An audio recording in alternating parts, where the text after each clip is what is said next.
بسم الله الرحمن الرحيم. الحمد لله رب العالمين، والصلاة والسلام على سيد المرسلين محمد وآله وأصحابه أجمعين. أما بعد، فأعوذ بالله من الشيطان الرجيم. بسم الله الرحمن الرحيم. يا أيها الذين آمنوا اتقوا الله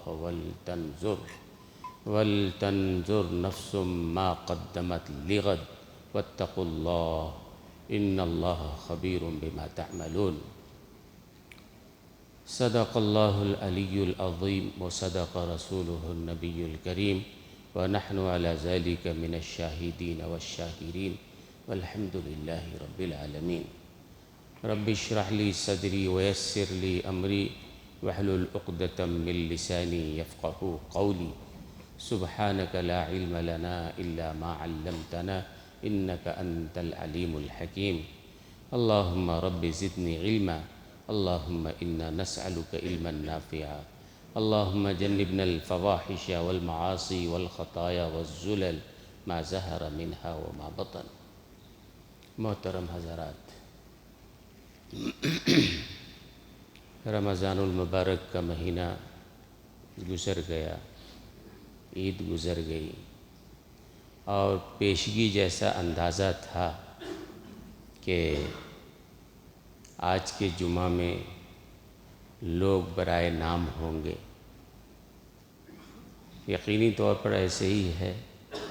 ایک وجہ تو یہ بھی ہے کہ دکانیں بند ہیں، اس لیے بھی لوگ کم ہیں، اپنے اپنے محلوں میں ہے. اور دوسری وجہ وہی پرانی حسب عادت، رمضان میں عبادت کر کر کے تھک گئے ہیں، اب آرام. رمضان المبارک کے بعد ہمیں کیا کرنا چاہیے؟ حضرت عارفی رحمۃ اللہ علیہ ایک بزرگ ہیں. رمضان المبارک کے بعد ان کے مریدین، ان کے متعلقین جب ان سے ملنے جاتے تو حضرت فرمایا کرتے تھے کہ ہم سب بخشے بخشائے ہیں. یعنی وہاں جتنے لوگ عید کے دن ملنے جاتے تو حضرت فرمایا کرتے تھے کہ ہم سب لوگ بخشے بخشائے ہیں اس وقت. کیوں کہتے تھے؟ حدیث میں آتا ہے کہ عید کے دن جب آدمی نماز پڑھنے کے لیے نکلتا ہے تو اللہ تعالیٰ فرشتوں سے پوچھتے ہیں، یا ملائکتی ما جزاء اجیر وفى عملہ، میرے فرشتوں اس مزدور کی مزدوری کیا ہوگی جس نے اپنا کام پورا کر لیا ہو؟ فرشتے کہتے ہیں اللہ اس کا بدلہ یہ ہے کہ اس کو پوری مزدوری دے دی جائے. تو اللہ کہتے ہیں مجھے میری عزت کی قسم، مجھے میرے بادشاہت کی قسم، مجھے میرے جلال کی قسم، مجھے میرے علو مقام کی قسم، 5 قسم کھا کے اللہ فرماتے ہیں آج یہ جو مانگیں گے ہم وہ سب ان کو دیں گے. آخرت کے بارے میں جو مانگیں گے سب ہم عطا کریں گے. دنیا کے بارے میں جو مانگیں گے ہم غور کریں گے. اس لیے کہ ہم کو نہیں معلوم، اللہ کو معلوم ہے کہ ہمارے پاس کتنا پیسہ آ جائے تو ہم کیا کریں گے. تو ہم جو چاہتے ہیں ہو سکتا ہے وہ ہمارے لیے مناسب نہ ہو. تو اللہ کہتے ہیں دنیا کے لیے جو بھی یہ مانگیں گے ہم غور کریں گے، اگر ان کے مناسب حال ہوگا تو ہم دیں گے، ورنہ نہیں. آخرت کے لیے جو مانگیں گے سب دیں گے. اور اس کے بعد حدیث میں ہے کہ یہ لوگ جب لوٹ کے جاتے ہیں عیدگاہوں سے تو بالکل یرجعون مغفورا لہم، سب بخشے بخشائے ہوتے ہیں، اللہ سب کو معاف کیا ہوتا ہے. تو حضرت عارفی رحمۃ اللہ علیہ فرماتے ہیں کہ ہم لوگ اس طرح جمع ہوئے ہیں کہ اللہ نے ہم سب کو بخش دیا ہے. تو ہم امید کرتے ہیں کہ ہم لوگ بھی بخشے بخشائے انشاءاللہ ہیں. کل ہی ہم نے عید کی نماز پڑھی ہے اور وعدے کے مطابق اللہ نے فرمایا کہ بخشے بخشائے ہو، تو انشاءاللہ ہم سب کی بخشش ہو چکی ہے. لیکن دوستوں اور بزرگوں، رمضان المبارک کے جو ہمارے روزے تھے اور جو تراویح تھی، جو عبادتیں تھیں، اللہ تعالیٰ سے ہم بار بار دعا کریں گے اے اللہ آپ نے توفیق دیا اس پر آپ کا شکر، اور جو کوتاہی ہوئی اس کے لیے توبہ اور مغفرت. تو اللہ کی ذات سے یہی امید ہے اور ہم دعا کرتے ہیں اللہ رمضان المبارک کے ہمارے تراویحوں کو، ہماری تلاوتوں کو، ہماری عبادتوں کو، ہماری نمازوں کو، ہمارے روزوں کو اللہ تعالیٰ بے انتہا قبول فرمائے۔ دوستوں اور بزرگوں، ایک خاص بات، بلکہ 2 باتیں مجھے عرض کرنی ہے، بلکہ 3 باتیں۔ پہلی بات جو مجھے عرض کرنی ہے وہ ایک حدیث میں ہے۔ حضور اکرم صلی اللہ علیہ وسلم نے فرمایا کہ من صام رمضان ثم اتبعہ ستا من شوال کان کصیام الدہر او کما قال علیہ الصلوۃ والسلام۔ حضرت ابو ہریرہ رضی اللہ تعالیٰ عنہ یا حضرت ابو ایوب انصاری رحمۃ اللہ علیہ راوی ہیں، فرماتے ہیں کہ رسول اللہ صلی اللہ علیہ وسلم نے فرمایا کہ جس آدمی نے رمضان کا روزہ رکھا اور رمضان کے بعد شوال کے مہینے میں 6 روزے اس نے رکھے تو وہ ایسا ہو گیا جیسے کہ اس نے سال بھر روزہ رکھا، اور زندگی میں ہر سال یہی کرتا ہے تو ایسا ہو گیا جیسے اس نے زمانے بھر روزہ رکھا۔ وجہ اس کی علماء بتاتے ہیں رمضان کے 30 روزے ہیں، اس سال تو الحمدللہ 30 روزے پورے ہوئے، تو 30 روزے کم سے کم بدلا 1 کا 10، الحسنۃ بعشر امثالها، 1 کا 10 تو 30 کے 300، یعنی اس طرح 10 مہینے کا ثواب تو یہ ہو گیا۔ اور شوال میں 6 اور روزے رکھ لیں گے تو 6 کے بدلے میں 60 اور ہو جائے گا 2 مہینہ، اس طرح 12 مہینے سال بھر روزے کا ثواب۔ اور ہر سال آدمی یہی کام کرے تو گویا کہ زمانے بھر اس نے روزہ رکھا ہے، تو بڑی اس کی فضیلت آئی ہے۔ اور کئی لوگ کہتے ہیں کہ عید کے دوسرے دن سے ہی شروع کر دینا چاہیے، ایسا نہیں ہے، شوال کے مہینے میں کبھی بھی رکھا جا سکتا ہے، چاہے متصلاً رکھو چاہے چھوڑ چھوڑ کے رکھو، لیکن شوال کے مہینے میں 6 روزے اگر رکھے جائیں تو اس کی بڑی فضیلت ہے۔ اور علماء نے لکھا ہے کہ ظاہر سی بات ہے جن لوگوں کے رمضان المبارک کے روزے چھوٹ گئے ہیں کہ اسی عذر کی وجہ سے، ان کے لیے پہلے لازم ہے کہ وہ ادا کریں وہ آپ، اس لیے کہ وہ فرض ہے جو چھوٹ گیا ہے، اور جو فرض چھوٹ گیا ہے وہ معاف نہیں ہونے والا ہے۔ اس کی شکل رسول اللہ صلی اللہ علیہ وسلم نے جو بتائی ہے اس کے مطابق عمل کیا جائے۔ ایسے ہی آپ نے دیکھا ہوگا جمعۃ الوداع کے موقع پر اور شب قدر اور شب برات میں وہ سوشل میڈیا پر وہ پرچے تقسیم ہوتے ہیں اور وہ خبریں پھیلائی جاتی ہیں کہ اگر کوئی آدمی یہ 4 رکعت نماز اس طرح پڑھ لے تو 60 سال کی اس کی نمازیں معاف ہو جائیں گی۔ یہ بکواس ہے، اس لیے کہ جو فرض نمازیں ہیں وہ 4 رکعت پڑھنے سے نہیں معاف ہونے والی ہیں جب تک کہ آپ اس کو سبقاً جیسے جیسے قضا ہوا ادا نہ کریں آپ۔ ایسے ہی کچھ لوگ سمجھتے ہیں کہ حرم میں چلے گئے تو 1 کا 1 لاکھ ثواب ملتا ہے۔ ہمارے ساتھ کچھ حاجی صاحبان تھے، اور وہی حاجی صاحبان تھے جنہوں نے پڑھا لکھا کچھ نہیں ہے لیکن بڑے بڑے لام خاف مسئلے، ہم اسی روم میں حاجی صاحب کہہ رہے ہیں کہ نہیں بھئی یہاں حرم میں 1 کا 1 لاکھ ثواب ملتا ہے، پکی بات ہے، حدیث میں ہے، تو ہماری نماز جو چھوٹ گئی، ہمیں 1 نماز اگر فجر پڑھ لیے تو 1 لاکھ فجر کا بدلہ ہو گیا۔ میں نے کہا بالکل بکواس ہے، یہ غلط ہے، یہ بات صحیح نہیں ہے۔ ہاں 1 کا بدلہ 1 لاکھ ہے، وہ اپنی جگہ ہے، لیکن 1 نماز پڑھ لیا تو 1 لاکھ نماز کا بدل ہو گیا، یہ بالکل غلط بات ہے۔ ایسے ہی کوئی آدمی سمجھتا ہے کہ اگر ہم نے وہ 2 رکعت اور 4 رکعت پڑھ لیا اور ہماری زندگی بھر کی قضائے عمری ہو گئی، بالکل غلط بات ہے۔ جو نمازیں قضا ہو گئی ہیں، کسی کو اندازہ ہے تو قضا عمری کا تقاضا طریقہ وہی ہے کہ آدمی جتنا جلد ہو اس کو پورا کرے، بہتر شکل ہے۔ ظہر پڑھ رہا ہے تو ظہر کے ساتھ ایک اور قضا ظہر پڑھ لے، عصر پڑھ رہا ہے تو عصر کے ساتھ ایک اور قضا پڑھ لے، مغرب پڑھ رہا ہے تو مغرب کے بعد ایک اور قضا مغرب پڑھ لے۔ اے اللہ میری زندگی میں جو سب سے پہلے عشاء کی نماز فرض چھوٹ گئی ہے، اے اللہ اس کو قضا کر رہا ہوں۔ ایک اندازہ تو ہوگا نا کہ 2 سال 3 سال 1 سال کتنی نمازیں چھوٹی ہوئی ہیں۔ آدمی اگر اس طرح ادا کرتا رہے تو انشاءاللہ باقی جو دیر ہوئی ہے دیر کے لیے تو اللہ معاف کریں گے، لیکن ادا تو کرنا ہی پڑے گا، بہرحال اس کا بدل نہیں ہے۔ ایسے ہی کسی آدمی نے روزہ نہیں رکھا ہے، وہ چاہے کہ اس کے بدلے میں فدیہ دے دیں، نہیں چلے گا۔ فدیہ اس وقت ہے جب وہ رکھنے کے قابل نہیں ہے، یعنی اس کے طاقت اور اس کے بس سے باہر ہے۔ ڈاکٹر نے کہہ دیا ہو کہ بھئی اب آپ اس قابل نہیں ہو کہ روزہ رکھ سکتے ہو، تب ہے فدیہ ادا کر دو۔ لیکن کوئی جوان ہے، صحت مند ہے، سفر کی وجہ سے، بیماری کی وجہ سے، کسی عذر کی وجہ سے اگر اس کی نمازیں روزے قضا ہو گیا ہوں تو چاہیے کہ وہ شوال میں جتنا جلد ہو بہرحال وہ قضا نمازیں ادا کرے، قضا روزے ادا کرے، اور پھر اس کے بعد جو ہے یہ 6 روزے جو شوال کے ہیں وہ بھی آدمی رکھنے کی کوشش کرے۔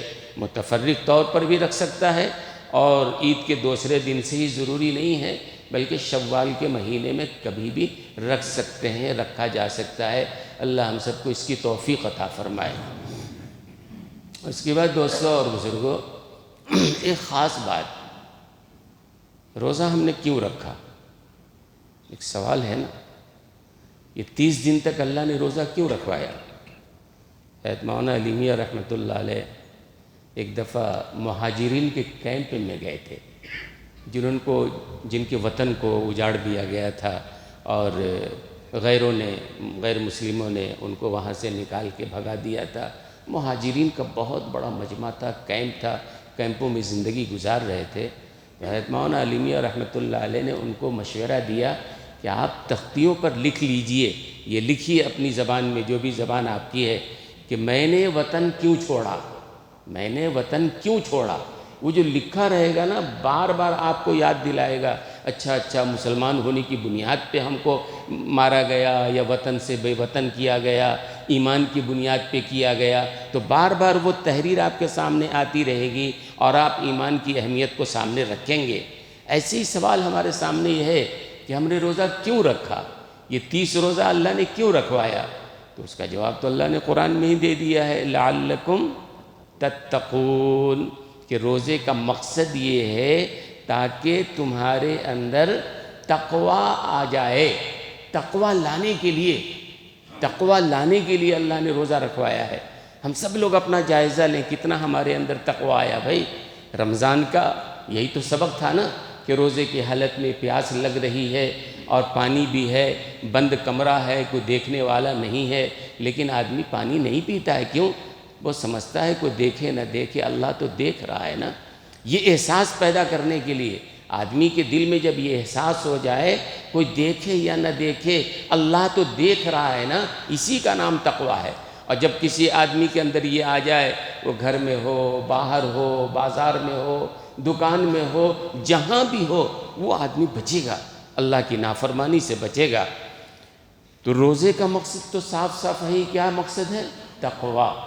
بلکہ آگے بڑھ کے میں کہتا ہوں، شریعت کے جتنے احکامات ہیں سب کا مقصد تقوی ہے۔ نماز تقوی، زکوٰۃ آدمی کے اندر تقوی ہے، یعنی اللہ کی منہیات سے رکنا اور اللہ کے فرمان کے مطابق زندگی گزارنا۔ تو روزے کا مقصد تقوی تھا، اور تقوی وہ چیز ہے دوستوں اور بزرگوں، بغیر تقوی کے صحیح معنوں میں شریعت پر عمل نہیں کیا جا سکتا ہے۔ شریعت پر عمل کرنے کے لیے جو ہے نا تقوی لازم ہے۔ اللہ تعالی ہم سب کو تقوی عطا فرمائے۔ تو ہمیں اپنا جائزہ لینا چاہیے کہ ہمارے اندر کتنا بڑا تقوی ہے۔ اور اللہ نے ایک بات فرمایا، وَمَن يَتَّقِ اللَّهَ يَجْعَلْ لَهُ مَخْرَجًا وَيَرْزُقْهُ مِنْ حَيْثُ لَا يَحْتَسِبُ، بہت بڑا فائدہ۔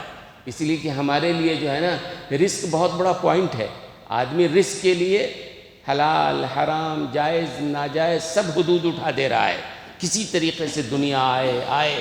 اللہ نے جواب دیا، تم اللہ کا ڈر اپنے دل میں پیدا کرو، رزق کی ذمہ داری ہماری ہے۔ اللہ کہہ رہے رزق ہم دیں گے، اللہ کہہ رہے رزق ہم دیں گے، کیوں رزق کے لیے مرے جا رہے ہو؟ رزق کے لیے کیوں حلال حرام کی تمیز؟ تو تقوی جو ہے نا آ جائے تو دنیا کے لیے بھی مفید ہے۔ اور میں مثال دیتا ہوں، مثالوں سے بات سمجھ میں آتی ہے۔ ہمارے ایک دوست ہیں، ہمارے شاگرد ہیں، عزیز ہیں، وہ شارجہ میں رہتے ہیں، رفیع صاحب۔ پہلے ملازمت کرتے تھے انجینئر، بعد میں انہوں نے ملازمت چھوڑ کے اپنا چھوٹا موٹا کاروبار شروع کیا۔ ایک دفعہ ایک شیخ کی کمپنی کسی کام کے لیے ٹھیکہ دیا تھا، اور غالباً 10,000 درہم وہاں چلتا ہے شاید شارجہ میں یا ریال، اس کی چیک ان کو دیا۔ وہ کہتے ہیں، خود انہوں نے مجھے بتایا براہ راست، غالباً پہلے بھی میں نے بتایا، کہ کہتے ہیں کہ میں رمضان کا زمانہ تھا اور رمضان میں وہاں فجر کے بعد ہی بینک کھل جاتے ہیں۔ میں گیا لینے کے لیے بینک، وہ چیک کیش کرانے کے لیے، بڑی لمبی لائن لگی تھی، لائن میں کھڑا ہو گیا۔ خیر آتے آتے میری باری آئی تو کاؤنٹر پہ جو لیڈی بیٹھی تھی اس نے 10,000 کے بجائے 11,000 دے دیا۔ خیر کاؤنٹر چھوڑ کے جب میں ہٹا تو میں نے دیکھا تو یہ 11,000 ہے، 10,000 ہی کا وہ چیک تھا، غلطی سے دے دیا ہے، اب اس کو اپنے گھر سے دینا پڑے گا۔ تو وہ لائن چھوڑ کے اس لیڈی کے پاس جا کے کہنا چاہ رہے تھے کہ یہ 1,000 روپے زیادہ دیا۔ اس خاتون نے زور سے ڈانٹا، چلو لائن میں لگو، وہ سمجھ رہی تھی شاید کوئی لائن توڑ کے آ رہا ہے، ڈانٹا۔ کہتے ہیں غصہ تو بہت آیا، پھر میں نے کہا نہیں اس کا پیسہ واپس کرنا ہے، لائن میں لگ گئے وہ۔ کہتے ہیں پھر لائن میں لگتے جب پہنچا وہاں تک، میں نے کہا دیکھو میرا چیک 10,000 ریال کا تھا، آپ نے 11,000 دے دیا ہے۔ اس نے اٹھا کے دیکھا اور شرمندگی یا ممنونیت جو بھی احساس ہو، 1,000 روپے لے کے رکھ لیے اس نے۔ میں آ گیا، دل کو سکون ملا کہ زیادہ جو آ گیا تھا میں نے دے دیا۔ اور یہ کیوں کیا؟ تقوی کی بنیاد پہ، کوئی دیکھے نہ دیکھے اللہ تو دیکھ رہا ہے نا، ہم نے دے دیا۔ کہتے ہیں کہ وہ کاؤنٹر پہ جو کیمرہ لگا تھا مینیجر دیکھ رہا تھا، بینک کا مینیجر، تو بینک کے مینیجر نے سارا قصہ دیکھا، کس طرح 1,000 روپے زیادہ دیا، کس طرح دینے آئے تو اس لیڈی نے ڈانٹا اور پھر لمبی لائن لگ کے پھر دوبارہ دینے کے لیے آئے۔ تو بینک کے مینیجر نے وہ چیک والے، جس کمپنی کا چیک تھا اس کے مالک کو فون کیا اور اس کو فون کر کے کہا بھائی تمہارا یہ بندہ رفیع احمد جس کو تم نے چیک دیا ہے واقعی ہیرا انسان ہے، بڑا کمال کا انسان ہے، اس طرح ڈانٹ کھا کر لمبی لائن لگ کر وہ 1,000 ریال واپس کرنے آیا، بڑا کمال کا انسان ہے۔ رفیع صاحب کہتے ہیں وہ ٹرننگ پوائنٹ تھا میری زندگی کا۔ وہی شیخ جو چھوٹے موٹے کنٹریکٹ دیتا تھا، جب بینک کے مینیجر نے یہ بات کہی، بلایا مجھے، بلا کے ایک دم سے 10 کروڑ کا کنٹریکٹ دے دیا اس نے، 10 کروڑ ریال کا۔ کہتے ہیں ہمارے بس کے باہر تھا وہ پورا کرنا، لیکن ہم نے بھی چیلنج سمجھ کے لیا اور پھر ہندوستان پاکستان سے کام والوں کو بلایا اور 1 سال تک میں لگ گیا اور الحمدللہ اس وقت کے اندر کام ہم نے پورا کر کے دیا اور پھر اللہ نے اسی کو ذریعہ بنا دیا ہے۔ تو آپ دیکھ رہے ہیں آدمی جب تقوی اختیار کرتا ہے تو اللہ اسی تقوی کو جو ہے رزق میں اضافے کا ذریعہ بناتا ہے۔ کاش ہمارے سمجھ میں یہ بات آئے، چوری، ڈکیتی، دوسروں کا لوٹ، دوسرے کا مال دبا لینا، اس سے تباہی کے علاوہ اور کچھ نہیں آتا ہے۔ حضرت مولانا عبدالمادی صدیقی صاحب رحمۃ اللہ علیہ بہت بڑے بزرگ گزرے ہیں۔ غازی آباد میں ان کا مدرسہ تھا اور کئی ایکڑ میں مدرسہ پھیلا ہوا تھا۔ تو حضرت مولانا عبدالمادی صدیقی صاحب، یہ اس زمانے کی بات سنا رہا ہوں جب ہندوستان پاکستان کا تقسیم ہوا تھا اور لوگ ایک دوسرے پر ٹوٹے پڑ رہے تھے، مار رہے تھے۔ اب وہ سکھوں کی بستی تھی اور مدرسے کے اندر 400 طلبہ تھے، اور اس کے بعد یہ ہوا کہ ایک مولانا وہاں قریب میں گئے تو سکھوں نے کہا کہ میاں جی، وہ سکھ حضرات مسلمان کو میاں جی کہتے ہیں، ہم لوگ سکھوں کو دیکھتے ہیں تو سردار جی کہتے ہیں۔ تو اس سکھ نے کہا میاں جی کیا آپ لوگوں نے اپنی حفاظت کے لیے فوج کو بلایا ہے کیا؟ انہوں نے کہا بات کیا ہے یہ تو بتاؤ۔ تو اس نے کہا کہ بات دراصل یہ ہے کہ پچھلے 3 راتوں سے پوری وہ جو سکھوں کی آبادی ہے تلوار اور بھالے اور ہتھیار لے کر آپ کے مدرسے کو لوٹنا چاہ رہے تھے، قتل کرنا چاہ رہے تھے، لیکن جب وہاں پہنچتے تو دیکھتے کہ مدرسے کے چاروں طرف فوج کھڑی ہوئی ہے۔ یہ آپ نے فوج کو بلا رکھا ہے؟ تب انہوں نے آ کے حضرت مولانا عبدالمالک سے کہا، حضرت مولانا عبدالمالک صاحب نے کہا کہ نہیں ہم نے تو نہیں بلایا، لیکن اللہ نے غیبی فوج اتار دیا ہے۔ آدمی جب اللہ سے ڈرتا ہے اور تقوی اختیار کرتا ہے تو غیب سے اللہ تعالیٰ حفاظت فرماتا ہے۔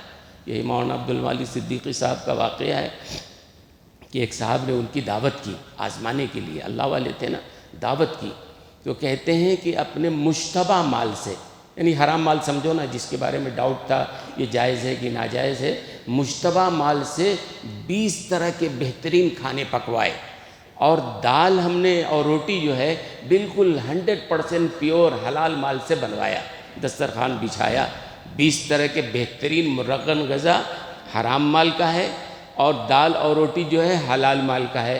حضرت کو بلایا، حضرت تشریف لائیے، حضرت آئے اور دال روٹی کے علاوہ کسی اور کھانے کو نظر اٹھا کے نہیں دیکھا۔ یہ اللہ والوں کے سمجھ میں بات آتی ہے کہ بہرحال یہ کھانا ہے۔ ایک دفعہ ایک مرید کے گھر گئے، وہ بھی نیک لوگ تھے بیچارے، تو حضرت اچانک پہنچ گیا. خیر گھر والے نے حضرت کو بٹھایا اور اب خواتین سے کہا کہ حضرت آئے ہیں، ان کے لیے کھانا تیار کرو. اور کھانا تیار ہو کے جب لا کے رکھا حضرت کے سامنے، تو حضرت جب دسترخوان پر بیٹھے تو حضرت کہنے لگے کہ بھئی تمہارے گھر میں سور کب سے داخل ہو گیا ہے؟ تمہارے گھر میں سور کب سے داخل ہو گیا ہے؟ اب وہ پریشان ہو گئے، کیا کہہ رہے ہیں حضرت، سمجھ میں بات نہیں آئی. جا کے فوراً اپنی والدہ سے انہوں نے پوچھا کہ حضرت یہ فرما رہے ہیں، کیا ہوا ہے؟ اب والدہ صاحب سر پکڑ کے بیٹھ گئیں کہ بات دراصل یہ ہے کہ ہمارے پڑوس میں ایک عورت تھی، اس نے کہہ رکھا تھا کہ اگلی بار جب مولانا عبد المالک آئیں تو ہمارے ہاں دعوت ہوگی. اس کی خواہش تھی، ہم نے اس کے حوالے کر دیا تھا. یہ کھانا ان کے گھر سے پک کے آیا ہے. پھر تحقیق کیا گیا تو معلوم ہوا کہ اس کے شوہر کا سودی کاروبار ہے، سودی کاروبار کا کھانا تھا.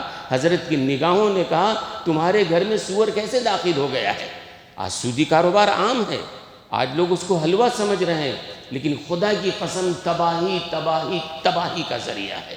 میں نے بتایا تھا نا زکوٰۃ کے موضوع پر کہ آدمی سمجھتا ہے کہ سود سے پیسہ بڑھتا ہے، لیکن نہیں، اللہ نے کہہ دیا ہے سود تباہی کا ذریعہ ہے. زکوٰۃ سے لگتا ہے پیسہ کم ہوتا ہے، لیکن اللہ نے کہہ دیا وہ مال بڑھتا ہے. یہ اللہ نے کہا ہے، کوئی مولوی صاحب نہیں کہہ رہے ہیں. تو ظاہر سود تباہی کا ذریعہ ہے نا. تو اللہ والوں کے سمجھ میں یہ بات آتی ہے. مولانا عبد المالک صدیقی کی بات آئی تو ایک اور بات بتاؤں.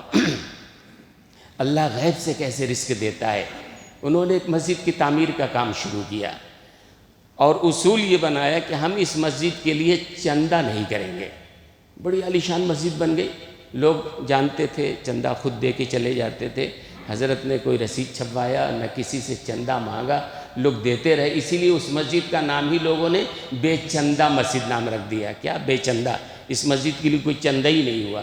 حضرت نے مزدوروں سے کہہ دیا تھا بھئی آپ کام کرتے رہو، پیسہ رہے گا تو ہم دیں گے، نہیں پیسہ رہے گا آپ بھی اللہ سے مانگو، ہم بھی اللہ سے مانگیں گے. اللہ دیں گے تو ہم دیں گے، نہیں دیں گے تو نہیں دیں گے. وہ نیک لوگ تھے، کام والے بھی، کلی والے بھی، دوسرے بھی لگے رہے بیچارے.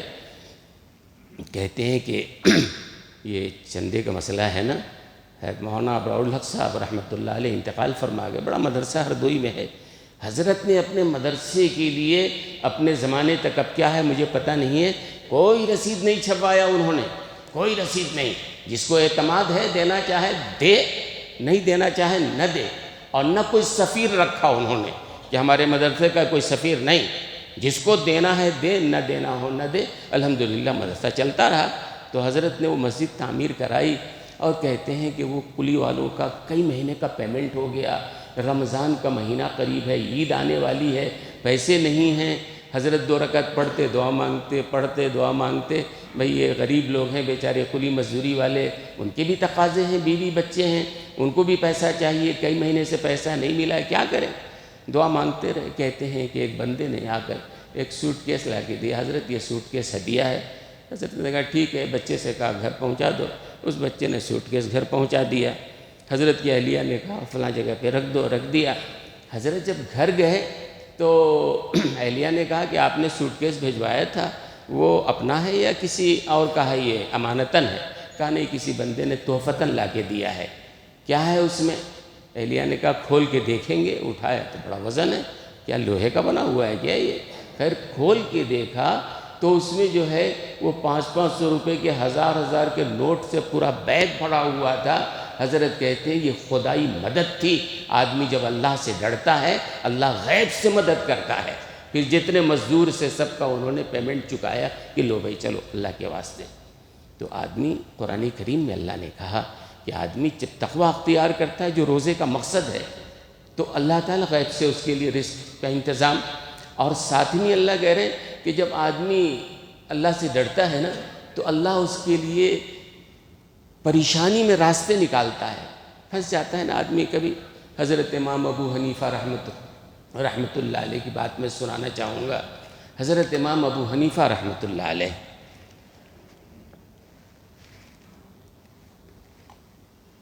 حضرت امام ابو حنیفہ رحمۃ اللہ علیہ، آپ جانتے ہیں نا ایک دنیا ان کی مخالف تھی، بڑے حاسدین ان کے تھے.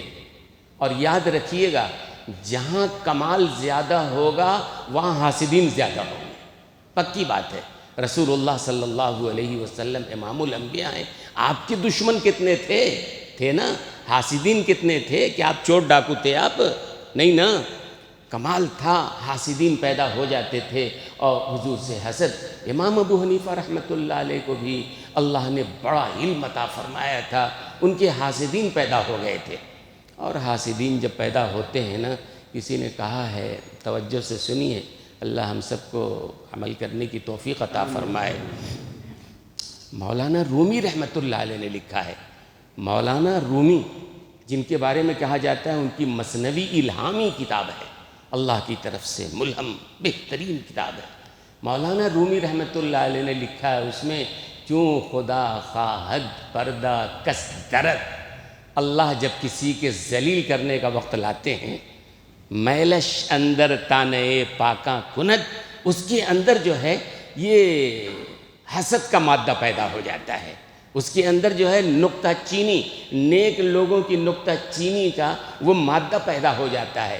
حضرت فرماتے ہیں دیکھو کسی کو کہ نیک لوگوں پر کوئی نکتہ چینی کر رہا ہے، ان پر تنقیدیں کر رہا ہے، ان پر الزام کر رہا ہے، بس سمجھ لو کہ اللہ کی طرف سے ذلت اس پر آنے والی ہے اور اللہ کی مار اس پر آنے والی ہے، اللہ ہماری حفاظت فرمائے۔ تو امام ابو حنیفہ رحمۃ اللہ علیہ کے حاسدین پیدا ہو گئے بہت سارے۔ کچھ حاسدین نے ایک بازاری عورت کو تیار کیا، کسی طریقے سے امام صاحب پر الزام لگاؤ، ٹھیک ہے، انہوں نے کہا میرا تو کام ہے، پیسہ چاہیے، پیسہ لے لیا۔ امام صاحب عشاء کی نماز پڑھ کے، امام ابو حنیفہ رحمۃ اللہ علیہ عشاء کی نماز پڑھ کے ذرا دیر سے اپنے گھر جا رہے تھے، راستے میں ایک گھر سے یہی عورت جس نے کانٹیکٹ کیا تھا کہ ان کو بدنام کرنا ہے، اپنے گھر سے نکل کے فوراً گلی میں آئی، کہنے لگی حضرت میرے گھر میں میرا شوہر ہے، اس کا انتقال ہونے والا ہے، وہ کچھ وصیت کرنا چاہتا ہے، مجھے لکھنا پڑھنا نہیں آتا ہے، آپ اگر چل کے لکھ دیجئے وصیت تو آپ کا بڑا کرم ہوگا۔ اب ایسے موقع پر آدمی کیا کرے گا؟ بھئی ایک آدمی مر رہا ہے، وصیت لکھوانا چاہ رہا ہے، حضرت چلے گئے، اندر گئے، جو حاسدین انتظار میں تھے وہاں کوئی مرد نہیں تھا، دروازہ بند کر دیا اور اس کے بعد پکڑ لیا، امام صاحب اتنے بڑے عالم ہو کہ اس عورت کے ساتھ تنہائی میں آپ بیٹھے ہوئے تھے؟ انہوں نے کہا کیا اس طرح پھنسایا نا بھائی، اور لے جا کے جو اس زمانے کا حاکم تھا وہاں پیش کر دیا کہ امام ابو حنیفہ اور یہ عورت تنہائی میں تھے۔ حاکم نے ٹھیک ہے ان کو گھر میں بند کر دو، آپ صبح دیکھیں گے، عدالت میں بات ہوگی۔ اب رات میں اس کے بعد یہ ایک ہی کمرے میں وہ خاتون بند ہیں، نوجوان خاتون ہے جس نے الزام لگایا تھا۔ امام ابو حنیفہ رحمۃ اللہ علیہ کیا کریں بھائی، کپڑا اپنا رومال بچھایا، نفل کے لیے کھڑے ہو گئے، پڑھتے رہے لمبی نماز۔ یہ عورت دل میں سوچتی رہی کہ تنہائی ہے اور ایک ہی کمرے میں بند ہیں، یہ بندہ جوان ہے لیکن پھر بھی میری طرف رخ نہیں کر رہا ہے، یہ نماز میں کھڑا ہوا ہے۔ دل کی اس کی ندامت آئی کہ ہم نے غلط کیا ہے، یہ بہت نیک بندہ ہے۔ جب حضرت امام ابو حنیفہ نے سلام پھیرا تو اس عورت نے کہا کہ حضرت مجھ سے غلطی ہو گئی ہے، میں پورا آپ کو حساب بتاتا ہوں، یہ بتاتی ہوں کیا ہوا ہے، کیسے ہوا ہے، فلاں نے ہم کو تیار کیا تھا اور ہم نے آپ کو پھنسایا ہے، مجھے معاف کر دیجئے۔ تو امام صاحب نے کہا اچھا ایک کام کرو تم، وہ کام یہ ہے کہ تم برقع جو پہنا برقع پہن لو، سامنے جو محافظ نگراں ہیں جیل کا جو بھی جگہ تھی اس سے کہو کہ ایک ضروری تقاضا ہے، بے حد ضروری تقاضا، میں گھر جا رہی ہوں، ساتھ میں تم بھی چلو، اور جا کے تمہارے ساتھ ہی آ جائیں گے، مان جائے گا وہ۔ خیر اس عورت نے اور امام صاحب نے کہہ دیا تھا اس عورت سے میرے گھر جاؤ اور میری بیوی کو اس برقعے میں بھیج دینا یہاں۔ اب وہ عورت گئی، جا کے اس محافظ سے کہا، جیلر سے جو بھی تھا، کہ بہت ضروری کام ہے، آپ ساتھ میں چلو پھر ساتھ میں آ جائیں گے۔ تیار ہو گیا وہ۔ اب وہ عورت گئی امام ابو حنیفہ کے گھر، ان کی بیوی کو سارا قصہ سنایا، کس طرح ہم کو تیار کیا اور کیا ہوا۔ تو وہ برقع جو ہے امام صاحب کی بیوی نے پہن لیا اور وہ اس جیلر کے ساتھ چلے گئے، امام صاحب کے ساتھ حجرے میں۔ اب دوسرے دن صبح ہوا، عدالت میں پیش کیا گیا، قاضی نے کہا، حاکم نے کہا کہ تم اتنے بڑے عالم ہو کہ یہ کام کرتے ہو؟ کیا کام کرتے ہو بھائی؟ اجنبی عورت کے ساتھ رات گزارتے ہو؟ امام صاحب نے کہا نہیں بھئی، یہ عورت اجنبیہ نہیں ہے، یہ تو میری بیوی ہے۔ کیا غلط کہتے ہو تم؟ کہا ٹھیک ہے، میری بیوی کو میں عدالت میں سب کے سامنے تو نہیں پیش کر سکتا ہوں، ایسا کیجئے میرے سسر صاحب کو بلا لیجئے، میرے سسر صاحب پہچان کے بتائیں گے۔ لہذا ان کے سسر بلائے گئے اور سسر نے دیکھ کے کہا یہ تو میری بیٹی ہے، میں نے فلاں موقع پر نکاح کر کے دیا ہوا ہے۔ علماء نے لکھا ہے کہ آدمی جب تقوی اختیار کرتا ہے تو مشکلات میں اللہ غیب سے راستے نکالتا ہے۔ ایک بڑا حاسدوں نے بڑا جال بنا تھا نا ذلیل کرنے کا، لیکن اللہ نے غیب سے، چونکہ تقوی تھا، اللہ غیب سے راستے نکالتا ہے۔ اس لیے اتنی بات ذہن میں رکھیے، دو باتیں کہ آدمی تقوی اختیار کرتا ہے تو دنیا کا تو فائدہ یہ ہوگا کہ اللہ رزق آپ کو بے حساب دیں گے۔ ایک صحابی کے بارے میں آتا ہے کہ ایک صحابی قضائے حاجت کے لیے گئے۔ پہلے گھروں میں بیت الخلا نہیں ہوتا تھا، اچھا نہیں سمجھتے تھے وہ کہ جہاں ہم رہیں وہیں بیت الخلا ہو، تو وہ باہر جایا کرتے تھے۔ تو ایک صحابی قضائے حاجت کے لیے گئے، بیٹھے ہوئے ہیں قضائے حاجت کے لیے، انہوں نے دیکھا کہ وہ ایک سوراخ ہے، چوہے کا جو بل ہوتا ہے، ایک چوہا بل سے نکل کے آیا اور ان کے سامنے 1 دینار لا کر رکھ کر چلا گیا۔ پھر تھوڑی دیر کے بعد سوراخ سے نکل کے آیا 2 دینار، پھر 3 دینار۔ کہتے ہیں قضائے حاجت سے فارغ ہونے تک اس چوہے نے 16 دینار لا کے سامنے رکھ دیے۔ انہوں نے اٹھا لیا، اور صحابہ کی بڑی اچھی عادت یہ تھی کہ وہ جاتے رسول اللہ صلی اللہ علیہ وسلم سے ہر بات، کوئی نئی بات ہوتی تو تذکرہ کرتے، یا رسول اللہ میں قضائے حاجت کے لیے بیٹھا ہوتا اور ایک چوہا جو ہے یہ ایک ایک کر کے 16 دینار لا کے میرے سامنے رکھ دیا، یہ 16 دینار ہے، ہم کیا کریں؟ اس کا استعمال ہمارے لیے جائز ہے کہ ناجائز ہے؟ اللہ کے رسول نے فرمایا کہ تمہارے دل میں تقوی ہے، اس لیے اللہ نے غیب سے تمہارے لیے رزق کا انتظام فرمایا ہے۔ تو آدمی کے دل میں اگر تقوی ہو، وہی جو روزے کا مقصد ہے، روزے کا مقصد تقوی ہے نا، اگر تقوی ہمارے دل میں آ جائے تو اللہ رزق بھی بے حساب عطا فرماتے ہیں۔